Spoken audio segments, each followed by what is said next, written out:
বাকি রোম কারা, যে রোমানদের সাথে মুসলমানদের চুক্তি হবে এবং চুক্তির পরে সেই চুক্তি পুনরায় ভঙ্গ হয়ে মুসলমান এবং রোমানরা পরস্পর যুদ্ধ করবে, সেই যুদ্ধ, এই যুদ্ধ, সেই রোম কারা? এই বিষয়ে মুহাদ্দিসিনে কেরাম এবং মুফাসসিরিনে কেরামের মধ্যে মতভেদ হওয়ার সবচেয়ে বড় কারণ হচ্ছে, আল্লাহর নবীর যুগে রোম বলতে যাদেরকে বোঝানো হতো তাদের রাজধানী ছিল কনস্টান্টিনোপল। আল্লাহর নবীর যুগে, মানে যেই সময়ে আল্লাহর নবী এই হাদিস বলতেছেন, ওই সময়ে রোম বলে যাদের বোঝানো হতো তাদের রাজধানী তুরস্কের ইস্তাম্বুল, কনস্টান্টিনোপল। এবং মুসলমানেরা এটা কোনোদিনই বিজয় করতে পারেনি। মুসলমানেরা এটা বিজয় করেছে অনেক পরে, আজ থেকে 500 অথবা 600 বছর আগে। উসমানীয় খেলাফত আমলে মুসলমানেরা বিজয় করেছে, না উমাইয়া খেলাফত আমলে, না আব্বাসী খেলাফত আমলে কোনোদিন বিজয় হয়নি। ক্রুসেডের যুদ্ধ হয়েছে, তখনও মুসলমানরা ইস্তাম্বুল বিজয় করতে পারেনি। মঙ্গোলীয়রা মুসলমানদের বাগদাদে হত্যা করেছে, তখন মুসলমানরা ইস্তাম্বুল বিজয় করতে পারেনি। তারও পরে মুসলমানরা ইস্তাম্বুল বিজয় করেছে 1400 খ্রিস্টাব্দের দিকে মুহাম্মদ আল ফাতেহ। তো এই জন্য রাসূল সাল্লাল্লাহু আলাইহি ওয়াসাল্লাম যখন রোম শব্দ বলতেছেন হাদিসে মদিনায়, তখন রোম মানে বর্তমান তুরস্কের কনস্টান্টিনোপল, ইস্তাম্বুল। আর তৎকালীন এই রোমে যারা বসবাস করত তারা হচ্ছে অর্থোডক্স খ্রিস্টান। আর আজকে ইতালির যারা রোম, ইতালির রাজধানী রোম, ইউরোপের যারা খ্রিস্টান, আমেরিকার যারা খ্রিস্টান, তারা হচ্ছে ক্যাথলিক খ্রিস্টান। এবং তাদের মধ্যে বিশ্বাসগত এবং আকীদাগত পার্থক্য আছে অনেক বিষয়ে, পদ এবং পদবীগত পার্থক্য আছে, কৃষ্টি কালচার, সামাজিক আচার ব্যবহারগত পার্থক্য আছে। তাহলে রোম বলতে আমরা যদি তৎকালীন রোম ধরি, তথা অর্থোডক্স খ্রিস্টানদের হাতে যখন কনস্টান্টিনোপল ছিল, সেই অর্থোডক্স খ্রিস্টানেরা এখন বসবাস করে রাশিয়ায়। রাশিয়া এবং ইউক্রেনের যুদ্ধের অন্যতম একটা কারণ হচ্ছে ইউক্রেনে ইউরোপিয়ান এবং আমেরিকানেরা ক্যাথলিক খ্রিস্টানের চর্চা বাড়াচ্ছিল, যেটা রাশিয়া কখনোই চায় না যে তার আশেপাশের কোনো দেশে ক্যাথলিক খ্রিস্টানের চর্চা বাড়ুক, কেননা তারা মানে অর্থোডক্স খ্রিস্টান। এবং আমার এর উপর বিস্তারিত ভিডিও আছে ইতেসাম টিভিতে রাশিয়া এবং ইউক্রেনের উপর, যেখানে এই পয়েন্টে আরও বিস্তারিত ইন ডিটেইলস আলোচনা করা আছে। তাহলে আল্লাহর নবীর যুগের রোম যদি ধর্মীয় দৃষ্টিকোণ থেকে তাদের পরিচয় দেখি, যে আল্লাহর নবী যেই সময়ে হাদিস বলছেন ওই সময়ে রোম বলতে কাদের বোঝা হতো, তাহলে কনস্টান্টিনোপলে যে অর্থোডক্স খ্রিস্টানেরা ছিল তাদেরকে বোঝানো হতো। তারা আজ কোথায় আছে? তারা আজ রাশিয়াতে আছে। এবং রাশিয়া যে যুদ্ধগুলো লড়ে, সেই যুদ্ধগুলোর পিছনে অনেক ধর্মীয় কারণ আছে, যেটাও আমি আমার ওই ভিডিওতে স্পষ্ট আকারে ডকুমেন্টারি আকারে দেখিয়েছি, যে এই যুদ্ধগুলো শুধু বাহ্যিক কোনো কারণে লড়াই করা হয় না, বরং ধর্মীয় কারণে লড়াই করা হয়। যেমন আজকে ইসরায়েল এবং ফিলিস্তিনের যুদ্ধে ইসরায়েল যে যুদ্ধ করতেছে, এটা শুধু বাহ্যিক কোনো কারণ নয়, বরং এর পিছনে ধর্মীয় কারণ আছে, সেটাও বলবো বক্তব্যের শেষের দিকে ইনশাল্লাহ। আর যদি বলি যে না তারা নয়, তাহলে ইতালির রাজধানী যে রোম, ইতালির রাজধানী রোম মানে আজকের ইউরোপ, আজকের আমেরিকা, যারা আমাদের বিরুদ্ধে ক্রুসেডের যুদ্ধ করার জন্য এসেছিল কয়েক শতাব্দী আগে। বাইতুল মুকাদ্দাস খ্রিস্টানেরা দখল করেছিল, সুলতান সালাহুদ্দিন আইয়ুবী বিজয় করেছিলেন। সেই ক্রুসেডাররা, তাদের সাথে মুসলমানদের চুক্তি হবে, তৃতীয় কোনো পক্ষের বিরুদ্ধে মুসলমানেরা তাদেরকে সাথে করে নিয়ে যুদ্ধ করবে, সেই যুদ্ধে রোমানরা আর মুসলমানেরা বিজয়ী হবে। তারপরে রোমানদের একজন বলবে এই ক্রুশের কারণে বিজয়ী হয়েছিলাম, এক মুসলমান উঠে ভেঙে দিবে, তখন আবার তারা পরস্পর মুখোমুখি দাঁড়িয়ে যাবে। আর এই যুদ্ধ হচ্ছে মালহামা, যেটা সিরিয়াতে হবে। আজকের যে ফিলিস্তিন, আজকের যে ইসরায়েল, এগুলোও সিরিয়া, আজকের যে জর্ডান, এগুলোও সিরিয়া। সেই যুদ্ধ হবে সিরিয়াতে। আর ওই যুদ্ধে মুসলমানদের হেডকোয়ার্টার হবে গোতা নামক জায়গায়, যে গোতা নামক জায়গাটি হচ্ছে সিরিয়ার রাজধানী দামেস্ক থেকে অনতি দূরে। আর সেই যুদ্ধে রোমানদের হেডকোয়ার্টার হবে আমাক এবং দাবেক নামক জায়গায়, যা বর্তমান সিরিয়া এবং তুরস্কের সীমান্তবর্তী অঞ্চলে এখনও সেই নামে সেই জায়গা পরিচিত এবং জানা যায়। সম্মানিত উপস্থিতি, আজকে দাজ্জালের যে লম্বা হাদিস আছে, সেই লম্বা হাদিস থেকেও দু একটা পয়েন্ট বলে এই মাটি, এই অঞ্চলের গুরুত্ব বোঝানোর আজকের এই পর্বের আলোচনার আমরা শেষের দিকে চলে যাব ইনশাআল্লাহ। দাজ্জালের হাদিস আপনারা সকলেই জানেন, কিন্তু সেই হাদিসে যে জায়গাগুলোর কথা দাজ্জাল বলেছে আমরা সেটাই একটু সংক্ষিপ্তভাবে তুলে ধরব। আপনারা তামিম আদ-দারি রাদিয়াল্লাহু তাআলা আনহুর বিখ্যাত হাদিস, যদি শ্রদ্ধেয় শাইখ আব্দুর রাজ্জাক বিন ইউসুফ তার বক্তব্য শুনে থাকেন তাহলে শুনতে আরো মজা লাগবে, কিন্তু আমি শুধু ব্যাখ্যা করব যে ওখানে দাজ্জাল যে জায়গাগুলোর কথা বলে ওই জায়গাগুলো কি এবং কোথায়। তো তামিম আদ-দারি রাদিয়াল্লাহু তাআলা আনহু তারা নৌকা নিয়ে সফরে বের হয়েছিলেন, 1 মাস সমুদ্রের মধ্যে ঘুরপাক খেতে থেকেছেন। ঘুরপাক খেতে খেতে যখন একটা দ্বীপে গিয়ে ঠেকেছেন, সেই দ্বীপে তাদের সাথে দাজ্জালের সাক্ষাৎ হয়েছে। দাজ্জালের সাক্ষাৎ হওয়ার আগেও একটা বড় অদ্ভুত জন্তু সেখানে দায়িত্ব পালন করছিল। সেই অদ্ভুত জন্তু নিজেকে পরিচয় দিয়েছে যে আমি হচ্ছি গোয়েন্দা, আনাল জাসসাসা। তারপরে সেই অদ্ভুত জন্তু তাদেরকে বলেছে তোমরা যার কাছে এসেছো তিনি এই দিকে আছে, এগিয়ে যাও। সেখান থেকে এবার আমি আপনাদেরকে এখান থেকে পড়ে শোনাচ্ছি যে ওখানে দাজ্জাল কি বলছে এবং সেই জায়গাগুলো কোথায়। দাজ্জাল বলছে, জিজ্ঞেস করছে, আসআলুকুম আন নাখলিহা আন নাখলি বাইসান আখবিরুনি আন নাখলি বাইসান। বাইসান নামক খেজুর বাগান সম্পর্কে আমাকে তোমরা সংবাদ দাও। কুলনা আন আইয়ি শানিহা তাস্তাখবির। বাইসান নামক খেজুরের বাগান সম্পর্কে তুমি কি জানতে চাও? তখন দাজ্জাল উত্তরে বলছে, আসআলুকুম আন নাখলিহা। বাইসান নামক খেজুর বাগানে এখন খেজুর হয় কিনা এ বিষয়ে আমাকে জানাও। হাল ইউসমির আমলা। তখন ওই তামিম আদ-দারি রাদিয়াল্লাহু তাআলা আনহু এবং তার সাথে যারা গেছে তারা উত্তরে বললেন, কুলনা নাআম, এখনো সেখানে খেজুর হয়। তখন দাজ্জাল উত্তরে বলছে, আমা ইন্নাহু ইউশিকু আল্লা তুসমির। জেনে রাখো অচিরেই সেই বাইসান নামক খেজুর বাগানে খেজুর হবে না। ক্বালা আখবিরুনি আন বুহাইরা আত-তাবারিয়াহ। তোমরা আমাকে বুহাইরা আত-তাবারিয়াহ, তাবারিয়া লেক, তাবারিয়া খাল সম্পর্কে জানাও। কুলনা আন আইয়ি শানিহা তাস্তাখবির। তাবারিয়া খাল সম্পর্কে তোমাকে কি বলবো? ক্বালা হাল ফিহা মা। সেখানে কি পানি আছে? তখন উত্তরে বলছে, হিয়া কাসীরাতুল মা, অনেক বেশি পানি আছে। ক্বালা আমা ইন্নামা ইউশিকু আন ইয়াযহাব। জেনে রাখো অচিরেই সেই খালে পানি থাকবে না। ক্বালা আখবিরুনি আন আইনি যুগার। আইনে যুগার সম্পর্কে আমাকে জানাও। ক্বালু আন আইয়ি শানিন তাস্তাখবির। তুমি আইনে যুগার সম্পর্কে কি জানতে চাও? বলে আইনে যুগারে কি এখনো পানি আছে? সেখান থেকে কি মানুষজন পানি নিয়ে চাষাবাদ করে? তখন আমরা বললাম, হ্যাঁ, হিয়া কাসীরাতুল মা, এখনো মানুষ সেখান থেকে পানি নিয়ে চাষাবাদ করে। তখন সে উত্তরে বলল, অচিরেই সেখানে পানি থাকবে না। তখন বলছে, আখবিরুনি আন নাবিয়্যিল উম্মিয়িন। উম্মিয়িনদের নাবী সম্পর্কে আমাকে জানাও। অশিক্ষিত মূর্খ যারা লেখা জানে না, পড়া জানে না, তাদের জন্য যে নবী প্রেরণ করা হয়েছে সেই নবী সম্পর্কে আমাকে জানাও। এই মর্মে কথা সামনের দিকে আগাতে থাকলো। সম্মানিত উপস্থিতি, এখানে 3টা জায়গার কথা বলেছে দাজ্জাল।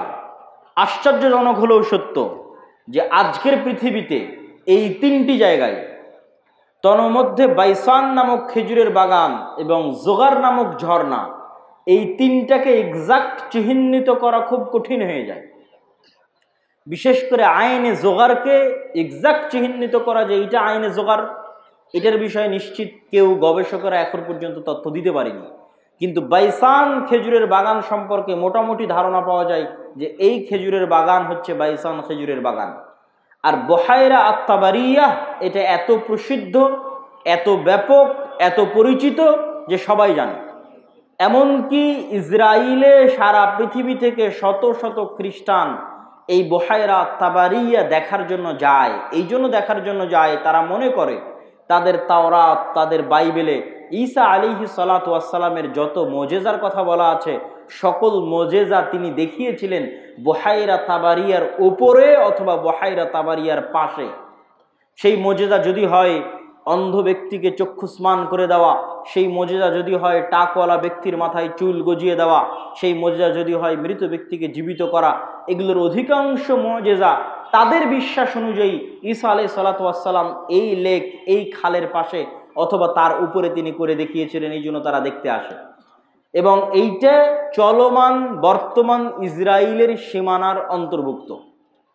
এবং আনুমানিক গবেষণা অনুযায়ী বাইসানের খেজুরের বাগান এবং যোগারের ঝর্ণা এবং তাবারিয়ার লেক 3টাই বর্তমান ইসরায়েলের সীমানার অন্তর্ভুক্ত, যেই জায়গাগুলোর কথা এই হাদিসে দাজ্জাল তামিম আদ-দারি রাদিয়াল্লাহু তাআলা আনহুকে জিজ্ঞেস করতেছে। তাহলে একদম যদি আমরা সামারি এবং সারমর্ম করি, তাহলে কিয়ামতের পূর্ব মুহূর্তে যা যা সংঘটিত হবে সব বড় বড় ঘটনা এই মাটিতে, এই জমিনে সংঘটিত হবে, শামের মাটিতে সংঘটিত হবে। আল মসজিদ আল আকসা, বাইতুল মুকাদ্দাস কেন্দ্রিক যে এরিয়া, যে জগৎ, যে দেশ, সেখানে সংঘটিত হবে। এবং আমি আমার অতীতের বক্তব্যগুলোতে বলেছি যে বাইতুল মুকাদ্দাসই একমাত্র কারণ পৃথিবীর, যেই কারণে পৃথিবীর 90% মানুষ যুদ্ধে জড়িয়ে যেতে পারে, যেই কারণে পৃথিবীর 90% মানুষ যুদ্ধে জড়িয়ে যেতে পারে, তার অন্যতম একটি কারণ হচ্ছে মসজিদ আকসা। কেননা পৃথিবীর তিনটা ধর্মের মানুষ এই মসজিদের দাবিদার। ইহুদিরা দাবিদার, খ্রিস্টানেরা দাবিদার, আমরা মুসলমানেরা দাবিদার। যেহেতু তিনটা ধর্মই আসমানি দিন, আসমান থেকে এসেছে, তিনটা ধর্মের গ্রন্থই আসমানি গ্রন্থ, ওই দুইটা গ্রন্থে বিকৃতি এসেছে, ওই দুইটা ধর্মে বিকৃতি এসেছে। ইসলামে বিকৃতি আসেনি, কোরআনে বিকৃতি আসেনি। কিন্তু যেহেতু একই জায়গা থেকে আগত, এই জন্য ঘটনা, আকিদা, বিশ্বাস, কাহিনী অনেক কিছুই সেম এবং কমন।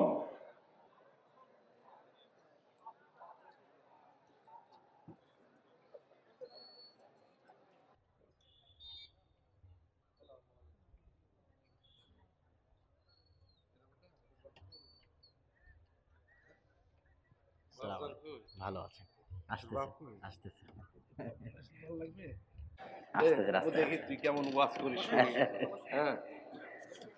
তো সম্মানিত উপস্থিতি, আমরা যে বিষয়ে আলোচনা করছিলাম যে বর্তমান মসজিদে আকসা এবং বর্তমান বাইতুল মুকাদ্দাস পৃথিবীর তিনটা ধর্মের নিকটে পবিত্র স্থান। আর এই পবিত্র স্থান হওয়ার কারণ হচ্ছে এই তিনটা ধর্মই আব্রাহামিক রিলিজিয়ান, সেমেটিক রিলিজিয়ান। এই তিনটা ধর্মই মিল্লাতে ইব্রাহিমের দাবিদার, তথা ইব্রাহিম আলাইহিস সালাতু ওয়াস সালামের হিস্ট্রি, ইতিহাসের সাথে কানেক্টেড।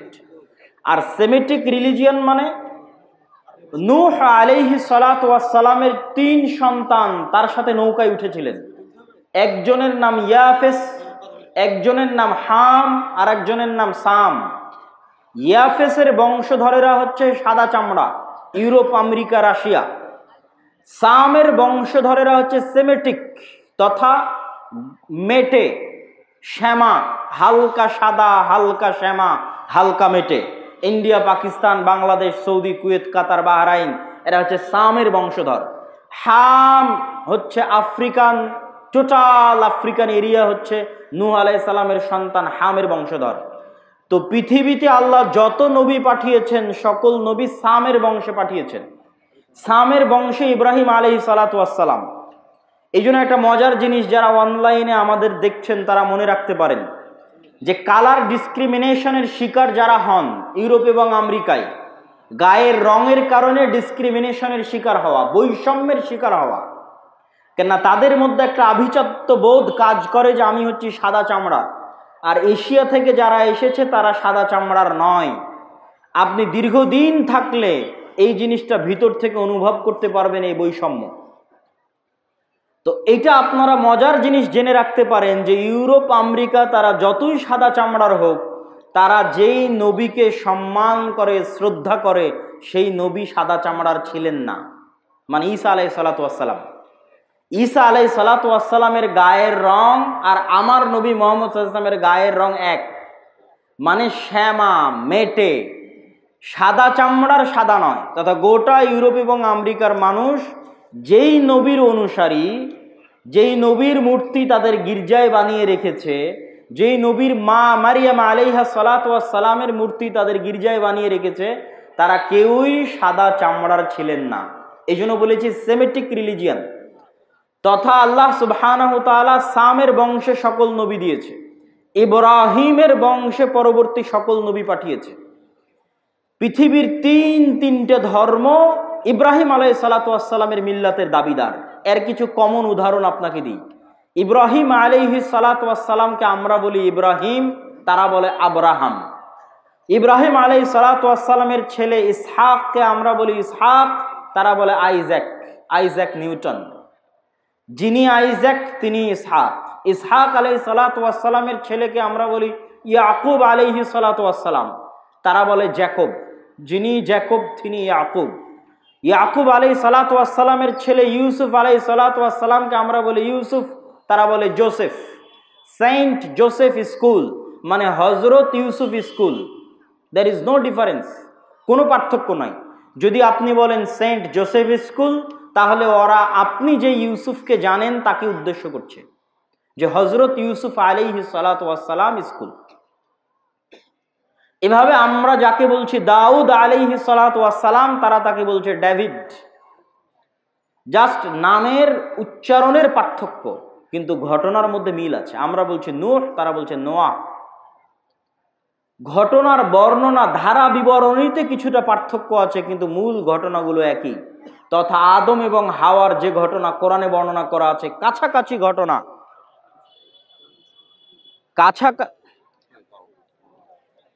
কেমন আছেন আপনি? ভালো আছি বাপ। আলহামদুলিল্লাহ, জি ভালো। আর কোনো খোঁজ খোঁজ নাই অনেকদিন দেখা সাক্ষাৎ নাই। বাইরে গেছিলাম তো ইংল্যান্ডে। নাকি? হ্যাঁ, ওখান থেকে মাস্টার্স করে আসলাম। যে কতদিন? 1 বছরের একটা মাস্টার্স করে আসলাম ইংল্যান্ড থেকে। নাকি? জি, ইসলামিক ব্যাংকের উপর, হ্যাঁ? ইসলামিক ব্যাংকিং সিস্টেমের উপর। এই তানজিল ভাই, আব্বুকে ডেকে নিয়ে আসে, নিয়ে আসতেছেন? হ্যাঁ আমি বলতেছি, বক্তব্য শেষের দিকে চলে যাচ্ছি, দেখেন। হ্যাঁ হ্যাঁ বলবো ইনশাল্লাহ, আমি বুঝাবো, বক্তব্যের মধ্যে বলবো। ইসলামিক, আলহামদুলিল্লাহ, ইসলামিক ব্যাংকিং এবং ইসলামিক ফাইন্যান্সের উপর মাস্টার্স করে আসলাম। তাতে কি শরীয়ত মোতাবেক তবে কি আমার বুঝে তো মনে হয় না শরীয়ত মোতাবেক, সব ভাওতাবাজি। কি তুই ইসলামী ব্যাংকে তুই টাকা নিয়ে থোক তো দেখি তো কি করে হাট কেমন হবে।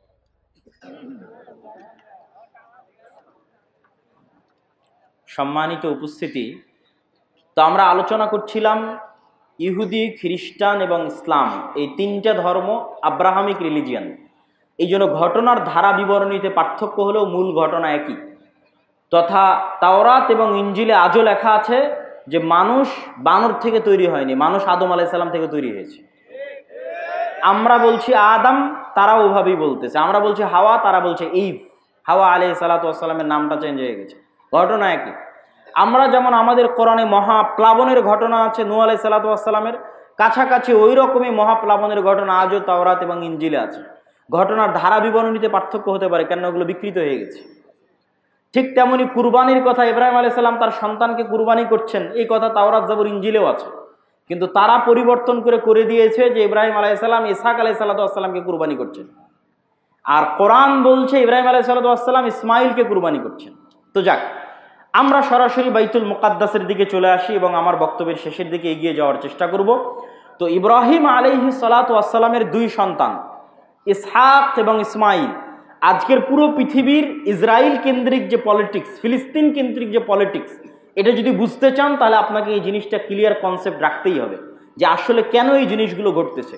তো ইব্রাহিম আলাইহিস সালামের 2 সন্তান ইসহাক এবং ইসমাইল। ইসহাক আলাইহিস সালাম হচ্ছেন সারা আলাইহিস সালামের সন্তান, আর ইসমাইল হচ্ছে হাজেরা আলাইহিস সালামের সন্তান। ইব্রাহিম আলাইহিস সালাম সারার সন্তান ইসহাককে নিয়ে থাকতেন জেরুজালেমে। ইব্রাহিম আলাইহিস সালাম থাকতেন কোথায়? জেরুজালেমে।